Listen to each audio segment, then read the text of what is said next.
காலையிலேருந்து வேலை. இன்னைக்கு விரதம் வேற, சாப்பிடவும் மாட்டேன். 12 மணிக்கு மேலே தான் சாப்பாடு வேற.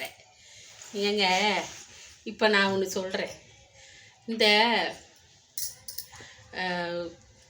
கோயிலில் எதுக்கு நீங்கள் சாமி கும்பிட போவீங்க அதை சொல்லுங்க.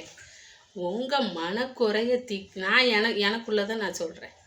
என் மனக்குறைய தீர்க்கறதுக்கும் எனக்கு ஒரு ஆறுதல் கிடைக்கிறதுக்காக தான் அந்த கோயிலுக்கு போகிறேன். சரிங்களா? உண்டியல் கிடையாது. உங்கள் கோயிலில் உண்டியல் இல்லாமல் இருக்குது. அதை எடுத்து செலவழிப்பாங்கன்னு சொல்லிட்டு ஒரு 10 ரூபாயோ ஒரு 100 ரூபாயோ போடுறோம். ஆனால் உண்டியல் அங்கே கிடையாது.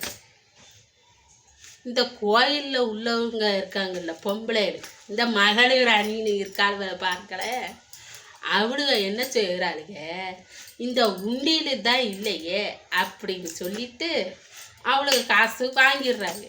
நம்மளும் சரி இந்த உண்டியலில் உள்ள செலவை சரி போனால் போதுன்னு நானும் ஒரு 500 ரூபா கொடுத்துட்டேன். 500 ரூபாவா கொடுத்துட்டேன். கேளுங்க, போய் பிரசாதம் கொடுத்தாங்க. கேளுங்க, பிரசாதம் நல்லா கேட்டுக்கணும், எங்கே பேராதியே. பிரசாதம் கொடுத்தாவ. பிரசாதம் நேற்று என்ன கொடுத்தாவன்னா ஒரு பையில் வச்சு ஒரு கட்டைப்பையில் கொடுத்தாங்க. வீட்டுக்கு வர்றது முன்னக்கூட்டியே, அந்த கொடுக்கறதுக்கு முன்னக்கூட்டியே ஒன்று நடந்தது, அதை சொல்கிறேன்.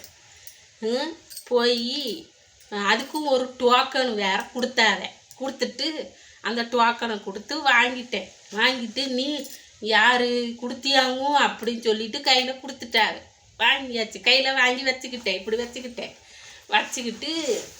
அதுக்கப்புறம் ஒரு பெரிய பணக்காரங்க போல இருக்குது. அவங்க எவ்வளோ கொடுத்தாங்கன்னு தெரியலை, கொடுத்துருப்பாங்க போட்டிருக்கு. மகேஷுன்னாவே என் பேர் மகேஷு தான். அப்போ சரின்னு போய் நின்னேன். பிறகு பார்த்தா ஏன் மகேஷ் 1,00,000 ரூபா 5,000 ரூபான்னு கொடுக்குறீங்களே, நீங்கள் முதல்ல நின்னா என்னே அப்படின்னு சொன்னாவே. சரி நம்மளை இல்லை போட்டிருக்குன்னு சொல்லிட்டு நான் நவுண்டுட்டேன். சரி நமக்கு தான் கொடுத்துட்டாவிட நம்ம மகேஷுன்னோன்னு திடீர்னு என்ன நினைப்பியே, நம்மளை தானே கூப்பிடுவாங்கன்னு நினைப்பியே. அந்த இதில் நான் போயிட்டேன். அதுக்கப்புறம் புரிஞ்சுக்கிட்டு வந்துட்டேன். இப்போ அதிக 1,00,000 ரூபா கொடுத்தாங்க, 5,000 ரூபா கொடுத்தாங்களா என்னன்னு எனக்கு தெரியாது. கேளுங்க, கொடுத்த 500 ரூபா கொடுத்த எனக்கு பிரசாதம் பார்த்துக்கிடுங்க. பிரசாதம் நேற்று சாப்பிட்டேன். கொஞ்சம் இந்த என்ன தெரியுமா, இது ரவை கேசரியா. பார்த்துக்கிடுங்க, நல்ல மக்களே பார்த்துக்கங்கக்கா, பார்த்துக்கிடுங்க, நல்லா பாருங்க. ரவை கேசரியா. அது ஒரு சிக்கு வாடை ஒரு மாதிரி வாடை வந்துடுச்சு. 1,00,000 ரூபா கொடுத்தாலும் இதே பிரசாதம்தான், 500 ரூபா கொடுத்தாலும் இதே பிரசாதம்தான். அப்போ ஒன்று போல் பிரசாதம் போடுறீங்களே, 1,00,000 கொடுத்தா வேற மாதிரியும் 500 ரூபா கொடுத்தா வேற மாதிரியுமா நீங்கள் போடுறீங்க?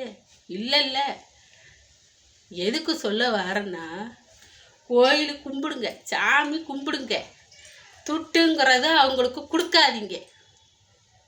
நல்லதுதான் நான் சொல்கிறேன். உங்கள் மனக்கோயில் இருக்குது பாருங்க, அதுக்கு ஏத்தாப்புல நடத்துக்கங்க. முடிஞ்ச அளவுக்கு மாதம் உங்கள் குலதெய்வத்தை கும்பிடுங்க. புரிஞ்சுதுங்களா? உங்கள் குலதெய்வம் தான் உங்களுக்கு வழிகாட்டி. அதுக்காக மற்ற தெய்வங்களை கும்பிட வேண்டாம்னு நான் சொல்லலை. மற்ற தெய்வங்களையும் கும்பிடணும்.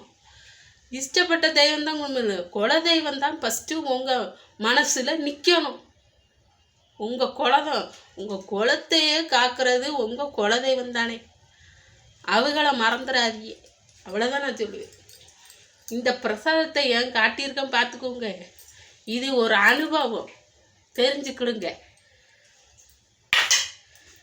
இனிமேல் காக்காய்க்கு தூக்கி போடணும். காக்கா பாவம், என்ன செய்ய, அது வம்பாகக்கூடாதுன்னா காக்காவுக்கு போட வேண்டியிருக்கு. சொல்கிறேன், புரிஞ்சுக்கிடுங்க. ரூபாயை தூக்கி நாங்கள் உங்களுக்கு அப்படி செஞ்சுருவோம், இப்படி செஞ்சுருவோம், இப்படி வந்துடுவேன், அப்படி போயிடுவேன் அப்படியே சொன்னால் ரூபாயை பொசக்குன்னு கொடுத்துடக்கூடாது. அதுக்கு நீங்கள் என்ன செய்யணும், வீட்டில் அந்த 500 இப்போ இன்னைக்கு எனக்கு இருந்ததுன்னா அரிசி விலை ஏறி போச்சு. அரிசி வாங்கி போட்டிருப்பேன், தண்ணி பில்லு கட்டியிருப்பேன், ஏன் கரண்ட்டு பில்லு கூட கட்டியிருப்பேன். எப்படியெல்லாம் சடக்கடி போடுறாங்க பத்தியல. அதனால பார்த்து விழுத்துருங்க சொல்லிட்டேன். இதே உங்களுக்கு லாஸ்ட்டாக இருக்கணும். இனிமேல் நாளை ரூபாயே கொடுக்க மாட்டேன். இது எவ்வளோ பெரிய தில்லாலங்கடி வேலையாக இருக்குது பற்றியல. இந்த தில்லாலங்கடி வேலையை நம்ம செஞ்சால் நமக்கு செய்ய வராதில்ல. நமக்கு அப்படி ஆள் கிடையாது. நான் வந்து அப்படி ஆள் கிடையாது. தில்லாலங்கடியும் தெரியும், தொல்லாலங்கடியும் தெரியாது. அதனால் இதோட முடிச்சுக்குங்க. கோயிலில் இருக்கிற பெண்கள்கிட்ட தான் நான் சொல்கிறேன், ஏமாந்து போயிடாதீங்க. ஐயா கேட்குறாங்களே, ஐயா கொடுத்துருவாமே அப்படின்னு கொடுக்காதீங்க. இது உங்களுக்கு ஒரு அனுபவம். கொடுத்துருப்பீங்க, கொடுக்காம இருக்கிறவங்களாம் தப்பிச்சுக்கிட்டீங்க. விவரமா கொடுத்தவங்க இது ஒரு அனுபவமாக நினச்சிட்டு இனிமே கொடுக்காதீங்க.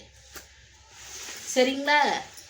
1 லட்சமோ சரி, 2 லட்சமோ சரி, அது கொடுக்குறவங்க கொடுத்துட்டு போறாத, ஏமாந்துட்டு போட்டும், ஏமாறட்டும், என்னனையும் போட்டும்.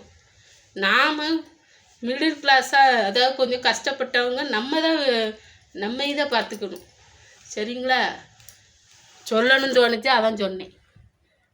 தப்பு இருந்தால் மன்னிச்சுக்குங்க. நான் உன்னே